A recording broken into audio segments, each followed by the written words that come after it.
din datter? Ja. Bor hun ikke i USA? Jeg lovede Britta. Jeg skulle gøre rent for hende. Jeg skal over. Fordi torsdag. Men ikke nu. Ja. Marie? Hun er jo i USA. Selvom Marie kan fare vild, betyder det ikke, at personalet må tilbageholde hende med magt. Susanne Holm er jurist og underviser i jura. Hun fremhæver, at grundloven også gælder for mennesker med svær demens. Når vi snakker om magtanvendelse, så skal vi altså have det udgangspunkt, at vi har alle sammen ret til at bestemme over vores eget liv. Og det gælder altså også personer med demens. Det er udtrykt i grundlovens regler om personlig frihed, og det er også udtrykt blandt andet i den europæiske menneskerettighedskonvention, som sikrer os ret til respekt for vores privatliv. Marie, hvis vi stiller den her blomst her, så får den lidt lys. Synes du ikke, det er en god idé? Hvis vi stiller den sådan der. Der står der meget godt. Der er kommet mere og mere fokus på borgernes ret til selvbestemmelse. Også når borgeren har brug for hjælp. Det betyder, at enhver form for fysisk magtanvendelse som udgangspunkt skal undgås. Men medarbejderne har også en pligt til at hjælpe. Derfor kan den kommunale myndighed i ganske særlige tilfælde, hvor alle socialpædagogiske tiltag for at undgå magt har været prøvet af, give tilladelse til kortvarigt brug af fysisk magt i omsorgsarbejdet. Samtidig skal der altså laves en vurdering af, hvordan undgås det her i fremtiden, og det skal altså ligge i en sådan faglig handlingsplan. Nej, ikke nu. Jo. Britta bor i USA. Hvis man skal derover, skal man jo flyve. Det er ikke nu.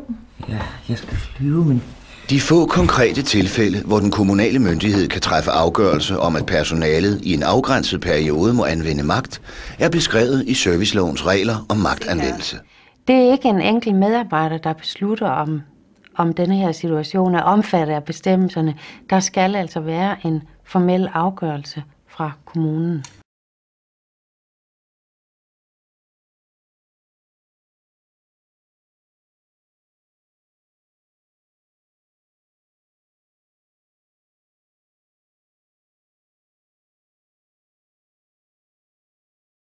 Hold så op! I den næste scene skal vi møde Gerda og Marie, der begge er stået tidligt op.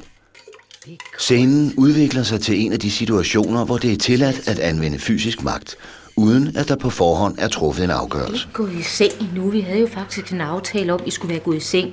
Væk. I vækker jo alle. Krabberne væk. Ved du hvad, Gerda? Du bliver jo svimmel, hvis du ikke får din søvn. Det ved du godt. Kom. Så går vi lige ind.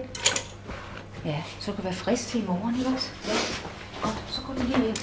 Og Marie, du skal også i seng. Nu må du stoppe med den der suppe der, ikke også? Så stop med den. Ja.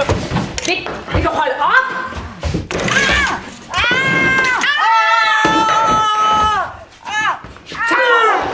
Hver gang der er anvendt fysisk magt, skal medarbejderen registrere det. Og det betyder, at hver evig eneste gang, der er brugt magtanvendelse, så skal medarbejderne sætte sig ned og skrive situationen op. Hvad skete der her?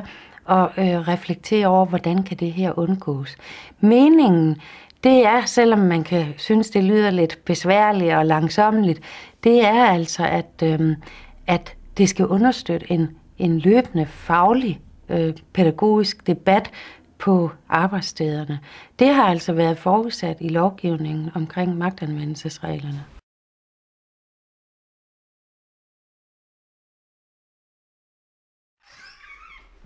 Goddag, Gerda. Ej, hvor er du flittig.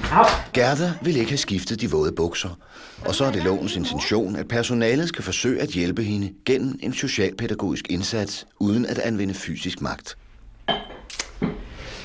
Gerda, nu går jeg ud på dit badeværelse for at finde nogle tørre bukser, for jeg kan se, at du har tisset i bukserne, ikke også?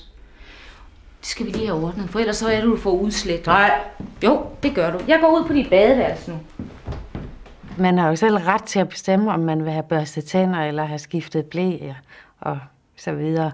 Men kommunen kan altså sådan helt undtagelsesvis træffe en afgørelse om, at personalet må fastholde en person i hygiejnesituationer.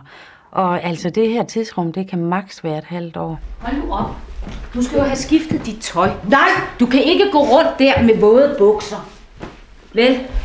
Jeg skal ikke have skiftet noget som helst. Jeg grabber væk fra mig! Den kommunale myndighed kan altså efter servicelovens paragraf 109b stykke 2 træffe en afgørelse om, at der i en begrænset periode kan anvendes fysisk magt i bestemte hygiejnesituationer. Samtidig skal det følges op ved, at personalet laver en handleplan for borgeren. Du skal ud og have nogle tørre bukser på.